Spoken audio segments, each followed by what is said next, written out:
The stars bled light over a galaxy that had forgotten peace. For centuries, fleets of 1,000 worlds clashed among the ruins of suns, their debris drifting like ashes across the void. Empires had risen and burned in the name of survival, until no one remembered what the first battle had been fought for. Every planet bore scars. Oceans boiled by plasma storms, continents split by orbital strikes, moons turned into graveyards for soldiers who never knew victory. Among this chaos, the Galactic Council clung to existence like a dying flame. Its chamber, once a symbol of unity, now hovered above the fractured world of Siren Prime, an ancient citadel ringed with defense drones and drifting wrecks. Inside, leaders of what remained of the major species gathered beneath the dim glow of a cracked dome. Their voices echoed through the hall, filled with despair disguised as strategy. The Varnix general clicked his mandibles in frustration. The Trellian armada retreats from the northern spiral. The Dominion advances unchallenged. We have no fleets left to spare. His shell shimmered faintly under the flickering lights. Opposite him, the crystalline figure of High Speaker Lethar the Trellians pulsed with pale blue light. Your fleets fail because you fight without thought, Lethar said, his voice a harmonic hum that resonated in the air. Strategy without wisdom is noise. We require unity, not more sacrifices. Unity, hissed General Core of the Dominion, his reptilian eyes narrowing. Unity ended the day the first bomb fell on our hatcheries. We fight because mercy is weakness. Their words collided like starfire, the sound rising until the hall trembled. Presiding over the chaos was Chancellor Aaron Valen, one of the few surviving humans of the Council's administrative branch, though his people had long withdrawn from the Galactic Core after Earth's isolation centuries ago. Aaron sat in silence, watching the argument unfold. He was older now, his uniform faded, the insignia of the Terran Coalition almost forgotten, yet his eyes, gray and calm, carried the same steel as the homeworld that birthed him. "Enough," he said softly. The single word silenced the chamber. This war has lasted 412 years. It has devoured species, histories, children, and still you argue over whose ruin is nobler. Core's claws scraped against the table. Then tell us, human, what alternative remains? Your kind left the stars long ago, hiding behind neutrality. You have no fleets. You have no influence. Aaron leaned forward. We have patience. The statement drew laughter from the Varnix general, a sound like breaking glass. Patience does not stop plasma fire. No, Aaron said, but something else might. He touched the control pad and projected a map above the table. It showed the outer rim, uncharted space beyond the galactic frontiers. 3 months ago, probes recorded new energy signatures here.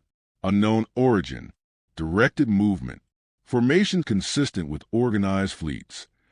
The council murmured. Lethar's crystal lattice brightened.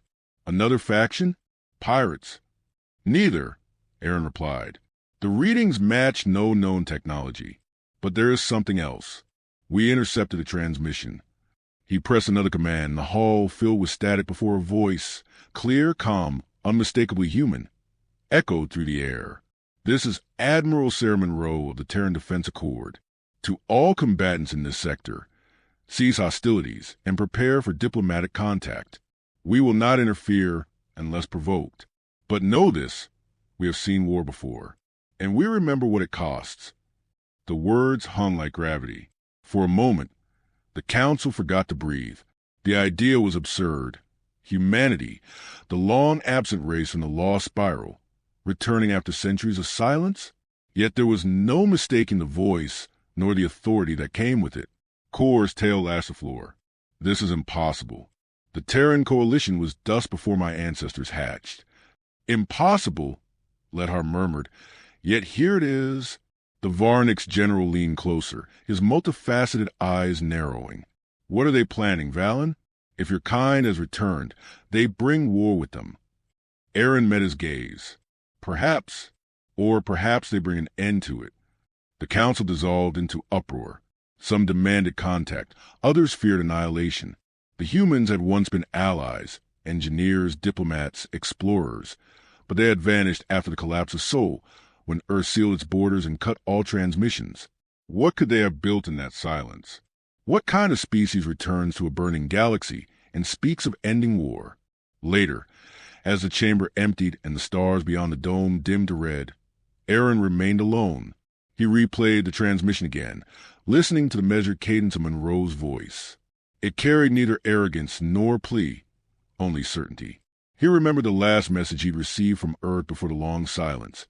We are leaving, but not abandoning. When the galaxy is ready to listen, we will return. Now they had, beyond the galactic rim, stories began to spread. Merchant ships claimed to have seen sleek, obsidian vessels drifting silently through wreckage fields. Entire pirate fleets vanished without a trace. Transmission logs found strange interference patterns that aligned with no known signal. When decoded, the pattern formed a single phrase in dozens of languages. Stand down. In the following weeks, fear replaced curiosity. Battles would erupt and end within minutes, as invisible forces disabled weapon systems or folded enemy ships into stasis fields. No one saw the attackers. Survivors spoke of shadows moving between stars, of cold light cutting through holes without explosions, of voices whispering across comm channels. Enough. The council reconvened in panic. Reports flooded in, entire sectors falling silent. Fleets disarmed without casualties. It was as if the galaxy itself had grown weary of violence. They are not attacking, Ledhar said, his crystalline form flickering. They are stopping us. Aaron listened, his expression unreadable. He had received a private transmission 2 hours earlier, a single line from an encrypted Terran code. Prepare the council. The accord arrives in 5 cycles. He knew then that the rumors were true.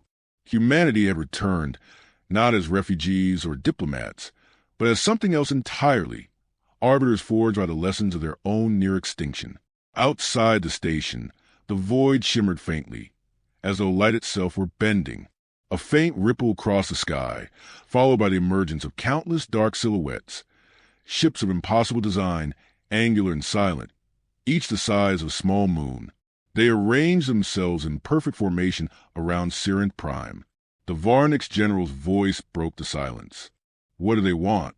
Aaron rose slowly, watching the Terran fleet settle into orbit, their engines humming like a heartbeat that could be felt across the planet. They want what we've all forgotten, he said. And what is that? Asked Kor, his voice trembling for the first time. Aaron turned toward the dome, the reflection of 1,000 human ships gleaming in his eyes. An ending? Outside, the darkness pulsed once, then went still. The galaxy held its breath. The war that had consumed the stars was about to meet something far older than fear. And for the first time in centuries, silence felt like hope. The human fleet moved with the precision of a single heartbeat. From orbit, the ships appeared as black monoliths against the pale shimmer of Sirent Prime's atmosphere. No insignia, no visible weapons, only the faint hum of power that rippled across the void. Every vessel maintained perfect formation, as if guided by a single will rather than countless pilots. The alien observers aboard the council station watched in unnerved silence, their sensors overwhelmed by the fleet's density. To their instruments, each human ship was a storm of encrypted signals, shifting frequencies faster than any known algorithm could trace. Within the lead vessel, the TSV Resolute, Admiral Sarah Monroe stood before a panoramic viewport. Her uniform bore no decoration beyond a simple patch, the insignia of the Terran Defense Accord, a symbol unseen in the galaxy for over 3 centuries. The light from Sirent Prime cast a pale glow across her features. Sharp eyes, steady posture, a presence carved by experience rather than pride. Around her, the command bridge moved with quiet efficiency. Officers spoke in low tones, each action precise, practiced. There was no tension in the air, only readiness. Status of planetary communications? She asked. Awaiting confirmation from the council relay, Admiral, replied Commander Elias Rohn, her second in command. His expression carried the disciplined calm of someone who had seen too many wars end the same way. Local forces have powered down their defense grids, but their orbital stations are still tracking us. Let them, Monroe said. Fear clarifies intention. Rohn hesitated. Do you believe they'll listen this time? Monroe turned from the viewport. They will, she said. They have no other choice. Moments later, the Council's transmission channel opened, filling the air with static before resolving into the image of Chancellor Aaron Vallon. Behind him, the alien representatives gathered in the Council chamber, their faces tight with restrained fear. Admiral Monroe, Aaron began, his voice measured, though a tremor of awe betrayed him. The Galactic Council acknowledges your arrival. We seek clarification on your intentions. Our intentions are simple, Monroe replied, to end the war. The Corps General's voice hissed from the Council's end. By threat or by force, human? Neither, she said calmly. By decision, yours. Ledhar, the crystalline Trellian, pulsed brighter. You cannot simply arrive and dictate peace. The galaxy is fractured. Entire species live by war. You cannot erase that with words. I don't intend to erase it, Monroe said, only to stop it before it erases you. The chamber erupted in overlapping protests. Kor slammed his clawed fist on the table, demanding proof. The Varnix general hissed about sovereignty. Through it all, Monroe waited unmoved until the uproar faded beneath the weight of her silence. Then she said, "Perhaps it's easier to show you." Aaron understood before anyone else. "Admiral, what are you planning?" "A demonstration," she said. Her fleet began to move. Without warning, the sky above Sirin Prime darkened. From a Resolute's hull, streaks of blue light unfolded, thin, ethereal filaments that spread across the planet's orbit like veins of energy. In moments, they expanded into a vast grid encompassing the entire hemisphere. Council sensors screamed with interference. "Admiral." Roan called from his station, all systems synchronized. Target zones acquired. Engage pulse restraint. A ripple of light swept outward. Across the sector, distant battlefields froze mid-conflict. Ships from warring fleets, Dominion, Varnix, Trellian, found their weapons unresponsive, engines stalling, comms overridden by a single universal transmission. The message repeated in every known language, calm and unyielding. "Cease fire. The Accord commands peace." On the Council's display, the alien delegates watched in horror as their fleets hung motionless above burning worlds. Not one explosion followed, not a single casualty. The systems were not destroyed, they were silenced. Every weapon, every reactor, every targeting array had been disabled without damage. How? Ledhar began, but words failed him. "The pulse neutralizes aggression-based systems," Monroe explained. "Anything designed to harm loses function until conflict ceases. It's a mirror to your choices. Continue fighting, and your fleets remain dormant. Choose peace, and they reawaken." Kor's reptilian eyes blazed. "You dare hold the galaxy hostage?" "I hold no one," Monroe said. "You've done that to yourselves for centuries. We simply removed your excuses." Aaron looked at her, torn between admiration and dread. "This is control, not peace." Monroe met his gaze. "Peace begins with control. Then comes choice. That's what we offer, the chance to choose differently." For a moment, silence consumed the chamber. Outside, the lattice of Terran ships gleamed like constellations reborn. To the alien counselors, they seemed less like vessels of war and more like instruments of judgment. Neither cruel nor merciful, simply inevitable. Finally, Lether's crystalline voice broke the stillness. "If we refuse?" Monroe's tone didn't waver. "Then the war continues without you. Your fleets will remain frozen. Your armies grounded. You will fade while the galaxy moves on." The Varnix general trembled, mandibles clattering. "You mean to rule us?" "No," Monroe said quietly. "We mean to survive you." The word struck like gravity, an echo of a species that had once watched its own world die and vowed never again. Hours passed as the Council argued among themselves. Some pleaded for surrender. Others whispered of resistance. Yet, deep down, all understood what they had seen. The humans had achieved what no empire could. Power without bloodshed, control without invasion. It was dominance through discipline. When the transmission finally ended, Monroe turned from the viewport, her reflection merging with the stars. Rowan approached cautiously. You know they'll call this tyranny. They can call it what they like, she said. History will call it survival. Rowan nodded, though unease lingered in his eyes. And if they try to fight us anyway? Monroe allowed herself a faint, tired smile. Then we'll teach them why humanity learned peace the hard way. Outside, the Resolute drifted among its silent fleet, the vast geometry of light still pulsing faintly across the void. Worlds once consumed by endless fire now shimmered under that light like wounds being sutured closed. Across the galaxy, the guns had fallen quiet. For the first time in centuries, there was no sound of battle, no signal destruction, only a profound, trembling stillness. In that silence, awe turned to fear. Every species that had once called humans relics now watched them as something beyond comprehension. No threats, no demands, just the presence of a force that had chosen not to annihilate them, though it easily could. The power of restraint was more terrifying than any weapon. Within the council chamber, Aaron remained long after the others had left.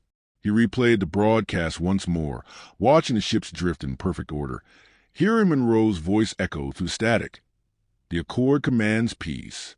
He understood now that humanity had changed in their centuries of absence. They no longer fought for territory or survival. They fought to end the very concept of war itself, even if it meant becoming what the galaxy feared most, a species that enforced peace as a law of nature. Outside his window, a Terran vessel descended through the clouds, casting a long, dark shadow across Sirius Prime's surface. The wars that had scarred the stars were ending, but not through diplomacy or surrender. They were ending because a single species had decided they should. As the ship's light swallowed the horizon, Aaron whispered to no one, "The galaxy will never fight the same again." And somewhere beyond sight, Admiral Monroe watched from orbit, her eyes reflecting the fading glow of conflict. The silence she had created was fragile, immense, and absolute, a silence that would either heal the galaxy or break it beyond repair. Yet, even she knew peace was never permanent. It had to be held, tended, and guarded, sometimes by those willing to be feared. For now, though, the war was over, and in the stillness that followed, every living being understood the truth whispered through the stars. The moment humans arrived, the galaxy stopped fighting.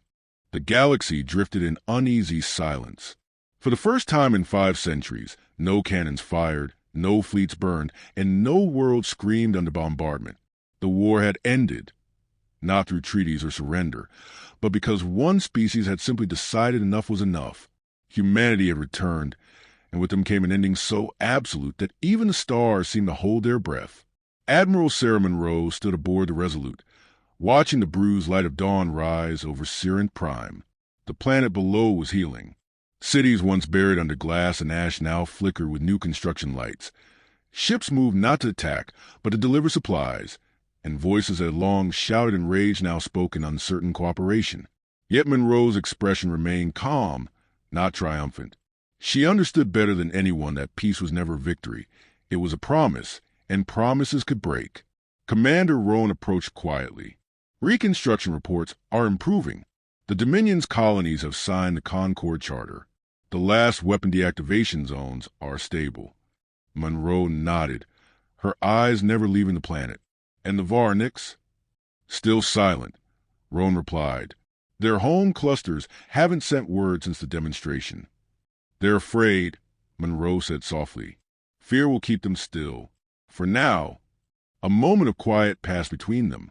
The hum of the ship's systems filled the air, constant and patient, like the breathing of some great beast. Rowan broke the silence again. It's strange, Admiral. We've ended wars before, but this time it feels like the galaxy doesn't know what to do without one. Monroe turned toward him, the faintest trace of sorrow in her voice.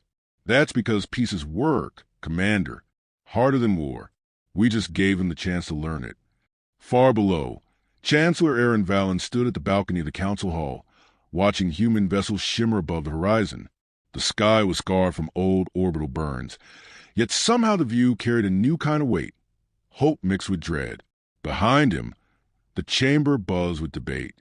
Alien delegates argued over trade, territory, and the terms of the new Concord. For all their noise, Aaron could sense their restraint. No one dared raise their voice too high. Thalen, the Trellian historian, stood beside him, his crystalline body reflecting the morning light. "They call it peace," Thalen murmured, "but it feels like silence imposed by fear." Aaron gave a small nod. "Maybe, but sometimes fear is the first step to wisdom." Thalen tilted his head, the facets of his form glinting blue. "And what are the humans? Will they stay forever?" Aaron smiled faintly. "They never stay anywhere forever.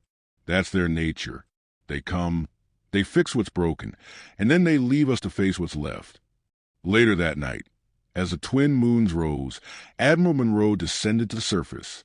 She stood alone on a ridge overlooking the capital, a place once scorched by orbital strikes, now covered in scaffolding and new homes. The wind carried the smell of ash and rain, of endings and beginnings intertwined. A small crowd gathered nearby, diplomats, engineers, and a few curious citizens who had come to see the human commander. Monroe said nothing for a long time. Then finally she spoke, her voice steady, quiet, carrying easily across the open air. "The Accord will withdraw," she said. "You have your world, your fleets, and your freedom again. But remember this, freedom is not chaos. It is a responsibility. Do not waste what so many died to end." No applause followed, only silence. But in that silence, something stirred, a collective understanding that peace was now theirs to protect. Hours later, Monroe stood on the Resolute's command deck once more. The fleet prepared to depart. She glanced toward Aaron's last message waiting on her console. "You gave them more than peace. You gave them perspective." She smiled faintly. "Perspective," she murmured. "That's all we ever wanted them to have." Roan joined her at the viewport. Coordinates locked. "Orders. Begin departure," she said. "Leave one relay satellite. If they need us, they'll call." Engines rumbled to hull as the great fleet began to ascend, rising above the atmosphere, like a constellation returning to the heavens. Below, lights from Sirent Prime shimmered, tiny, fragile, alive.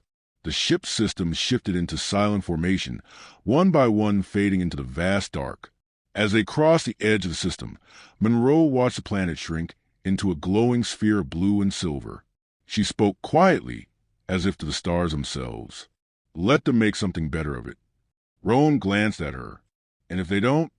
Monroe's gaze hardened slightly. "Then we'll return. But I hope we never have to." Sirent Prime's light dimmed behind them, swallowed by the endless dark. Across the galaxy, the Terran fleet vanished without fanfare. No declarations, no monuments, only the echo of what they had done. Worlds rebuilt. Enemies met without weapons. The memory of humanity's arrival remained, heavy and sacred.